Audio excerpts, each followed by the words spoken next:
ಇನ್ನು toxic ಸಿನಿಮಾಗಾಗಿ set ಅನ್ನ ಹಾಕುವುದಕ್ಕೆ ನೂರಾರು ಮರಗಳನ್ನ ಕಡಿಯಲಾಗಿದೆ ಅನ್ನುವಂತ ಆರೋಪ ಕೇಳಿ ಬಂದಿತ್ತು.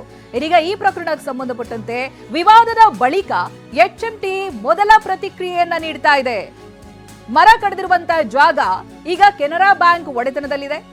ಚಿತ್ರೀಕರಣಕ್ಕಾಗಿ ಬಾಡಿಗೆ ನೀಡಿದ್ದಕ್ಕೂ ನಮಗೂ ಯಾವುದೇ ಸಂಬಂಧ ಇಲ್ಲ. HMT ಮಾಲೀಕತ್ವದ ಭೂಮಿಯಲ್ಲಿ ಯಾವುದೇ ಮರವನ್ನ ಕತ್ತರಿಸಲ್ಲ. ಹೀಗಂತ ಟ್ವೀಟ್ ಮಾಡಿ ಮೊದಲ ಬಾರಿಗೆ HMT ಸ್ಪಷ್ಟನೆಯನ್ನ ಕೊಟ್ಟಿದೆ. ಇಲ್ಲಿ ಮತ್ತಷ್ಟು ಗೊಂದಲ ಕ್ರಿಯೇಟ್ ಆಗುತ್ತೆ. ಹಾಗಿದ್ರೆ ಆ ಸ್ಯಾಟಲೈಟ್ ಫೋಟೋ ಏನ್ ತೋರಿಸ್ತಾ ಇದೆ? ಅಸಲಿಯತ್ತೆ ಅದು? ಮೊದಲು ಈ ಟಾಕ್ಸಿಕ್ ಸಿನಿಮಾ ಸೆಟ್ ಹಾಕೋದಕ್ಕೂ ಮುಂಚಿತವಾಗಿ ಆ ಪ್ರದೇಶ ಯಾವ ರೀತಿಯಾಗಿತ್ತು, ಜೊತೆಗೆ ಟಾಕ್ಸಿಕ್ ಸಿನಿಮಾದ ಸೆಟ್ ಹಾಕಿದ ನಂತರ ಆ ಪ್ರದೇಶ ಯಾವ ರೀತಿಯಾಗಿ ಕಾಣಿಸ್ತಾ ಇದೆ ನೀವು ನೋಡಬಹುದು ಸ್ಕ್ರೀನ್ನಲ್ಲಿ. ಆ ಡಿಫರೆನ್ಸ್ ಕಾಣಿಸ್ತಾ ಇದೆ.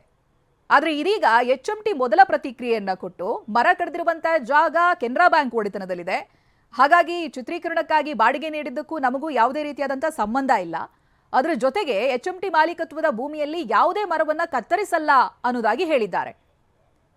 ಹಾಗಿದ್ರೆ ಯಾರ ಪರ್ಮಿಷನ್ ಮೇಲೆಗೆ ಇಷ್ಟೆಲ್ಲ ಬೆಳವಣಿಗೆ ಆಯಿತು? ಸಂಪೂರ್ಣವಾಗಿ ಮರಗಳನ್ನ ಕಡಿದು ಟಾಕ್ಸಿಕ್ ಸಿನಿಮಾದ ಸೆಟ್ ಅನ್ನ ಹಾಕಲಾಗಿತ್ತು. ನಿಮ್ಗೆ ಗೊತ್ತಿರುವ ಹಾಗೆ ಇದು ಯಶ್ ನಟನೆಯ ಸಿನಿಮಾ ಚಿತ್ರೀಕರಣ ಆಗ್ತಾ ಇತ್ತು. ಇದಕ್ಕಾಗಿ ಅರಣ್ಯ ಮರಗಳನ್ನ ಕಡಿಯಲಾಗಿದೆ ಅನ್ನುವಂತ ಆರೋಪ. ಅರಣ್ಯದ ಪಾಲಿಗೆ ಟಾಕ್ಸಿಕ್ ಆದ ನಟ ಯಶ್ ವಿವಾದಿತ ಜಾಗದಲ್ಲಿ ಶೂಟಿಂಗ್ ಆದ ಮೊದಲ ಚಿತ್ರ ಇದು ಟಾಕ್ಸಿಕ್. ಕೆನರಾ ಬ್ಯಾಂಕ್ ಒಡೆತನದಲ್ಲಿರುವಂತಹ 20 ಹೆಕ್ಟೇರ್ ಪ್ರದೇಶ ಇದು. ಈ ಹಿಂದೆ HMT ಕಟ್ಟಡದಲ್ಲಿ ಶೂಟಿಂಗ್ ನಡೀತಾ ಇತ್ತು. ಡೆಮಾಲಿಷನ್ ಕಟ್ಟಡದಲ್ಲಿ ಚಿತ್ರೀಕರಣ ನಡೀತಾ ಇತ್ತು. ಆದ್ರೆ ಟಾಕ್ಸಿಕ್ ಅರಣ್ಯದಲ್ಲಿ ಶೂಟಿಂಗ್ ನಡೆಸಿದೆ. ಮೊದಲ ಬಾರಿ ಅರಣ್ಯದಲ್ಲಿ ಚಿತ್ರೀಕರಣ ನಡೆದಿದೆ. ಅರಣ್ಯದಲ್ಲಿ ಚಿತ್ರೀಕರಣ ಆದ ಮೊದಲ ಚಿತ್ರ ಟಾಕ್ಸಿಕ್. ಆದರೆ ವಿವಾದ ಆಗ್ತಾ ಇರೋದು ಅರಣ್ಯದಲ್ಲಿ ಚಿತ್ರೀಕರಣ ಆಗಿದೆ ಅನ್ನೋದಕ್ಕಿಂತಲೂ ಸ್ಯಾಟಲೈಟ್ನ ದೃಶ್ಯಗಳು ಮೊದಲು ಹೇಗಿತ್ತು, ನಂತರದಲ್ಲಿ ಹೇಗೆ ಆಯಿತು ಅನ್ನೋದು. ಇದೇ ಟಾಕ್ಸಿಕ್ ಸಿನಿಮಾದ ಚಿತ್ರೀಕರಣಕ್ಕಾಗಿ ಮರಗಳನ್ನು ಕಡಿಯಲಾಗಿದೆ. ಹಾಗೆ ಕಡಿಯುವಂಥ ಯಾವುದೇ ಅನುಮತಿ ಇಲ್ಲದೆ ಇರುವಾಗ ಇಷ್ಟೊಂದು ಸಂಖ್ಯೆಯಲ್ಲಿ ಮರಗಳನ್ನು ಕಡಿಯೋದಕ್ಕೆ ಹೇಗೆ ಸಾಧ್ಯ? ಇವೆಲ್ಲವೂ ಕೂಡ ಪ್ರಶ್ನೆಯಾಗಿ ಕಾಡ್ತಾ ಇದೆ. ಈ ಬಗ್ಗೆ ಡೀಟೇಲ್ಸ್ ಅನ್ನ ಪಡೆದುಕೊಳ್ತಾ ಹೋಗ್ತೀನಿ. ಪ್ರತಿನಿಧಿ ಮಂಗಳ ಲೈವ್ ನಲ್ಲಿ ಜಾಯ್ನ್ ಆಗ್ತಾ ಇದ್ದಾರೆ. ಮಂಗಳ, ಯಾರದ್ದೇ ಒಡೆತನದಲ್ಲಿ ಇದ್ರೂ ಕೂಡ ಅಷ್ಟೊಂದು ಸಂಖ್ಯೆಯಲ್ಲಿ ಮರಗಳನ್ನ ಕಡಿದಿದ್ದಾರೆ. ಜೊತೆಗೆ ಅದಕ್ಕೆ ಸಾಕ್ಷ್ಯವಾಗಿ ಸ್ಯಾಟಲೈಟ್ ಚಿತ್ರಗಳಿದಾವೆ. ಮೊದಲು ಹೇಗಿತ್ತು, ನಂತರ ಹೇಗಾಯಿತು ಅಂತ. ಈಗ ನೀಡಿರುವಂತಹ ಸ್ಪಷ್ಟನೆ ಇವಕ್ಕೆಲ್ಲ ಯಾವ ರೀತಿಯಾಗಿ ಉತ್ತರವನ್ನ ಕೊಡುತ್ತೆ? ಏನ್ ಡೀಟೇಲ್ಸ್ ಸಿಗ್ತಾ ಇದೆ ನಿಮಗೆ?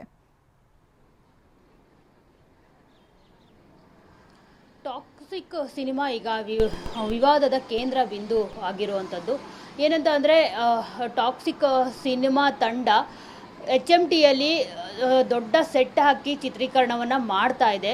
ಸೊ ಹೀಗಾಗಿ ಸಾಕಷ್ಟು ಜನಕ್ಕೆ ಪ್ರಶ್ನೆ ಮೂಡೋದಂತೂ ಸಹಜ. ಯಾಕಂದರೆ HMT ಫ್ಯಾಕ್ಟ್ರಿಯಲ್ಲಿ ಸಾಕಷ್ಟು ಸಿನಿಮಾಗಳ ಶೂಟಿಂಗ್ ದಿನ ಒಂದಲ್ಲ ಒಂದು ಶೂಟಿಂಗ್ ನಡೀತಾನೆ ಇರುತ್ತೆ. ಆದರೆ ಟಾಕ್ಸಿಕ್ ಸಿನಿಮಾಗೆ ಯಾಕೆ ವಿವಾದ ಕ್ರಿಯೇಟ್ ಆಗಿರುವಂಥದ್ದು ಅನ್ನೋ ಪ್ರಶ್ನೆ ಎಲ್ಲರಲ್ಲೂ ಮೂಡೋದು ಸಹಜ. ಆದರೆ ಟಾಕ್ಸಿಕ್ ಸಿನಿಮಾ ತಂಡ ಏನಿದೆ ಅದು HMT ಫ್ಯಾಕ್ಟ್ರಿ ಏನಿದೆ ಈಗ ಡೆಮಾಲಿಷ್ ಆಗಿದೆ, ಅಲ್ಲಿ ಶೂಟಿಂಗ್ ಮಾಡ್ತಾ ಇಲ್ಲ. HMT ಫ್ಯಾಕ್ಟ್ರಿ ಏನಿದೆ ಅದು 599 ಎಕರೆ ಇರುವಂಥದ್ದು. ಅದರಲ್ಲಿ 1997ರಲ್ಲಿ ಸಾಕಷ್ಟು ಒಂದು ಜಮೀನನ್ನು ಕೇಂದ್ರ ಸರ್ಕಾರದ ಸಂಸ್ಥೆಗಳಿಗೆ HMT ಮಾರಾಟ ಮಾಡಲಾಗುತ್ತೆ 2006ರವರೆಗೂ. ಅದರಲ್ಲಿ ಕೆನರಾ ಬ್ಯಾಂಕ್ಗೂ ಕೂಡ 20 ಎಕರೆಯನ್ನು ಮಾರಾಟ ಮಾಡಲಾಗಿರುತ್ತೆ. ಸೊ ಆ ಪ್ರದೇಶದಲ್ಲಿ ಟಾಕ್ಸಿಕ್ ಸಿನಿಮಾ ಟೀಮ್ ಸೆಟ್ ಹಾಕಿ ಚಿತ್ರೀಕರಣ ಮಾಡ್ತಿರೋವಂಥದ್ದು. ಸೊ ಹೀಗಾಗಿ ಇಲ್ಲಿವರೆಗೂ ಯಾವುದೇ ಶೂಟಿಂಗ್ ಅಲ್ಲಿ ನಡೆದಿಲ್ಲ.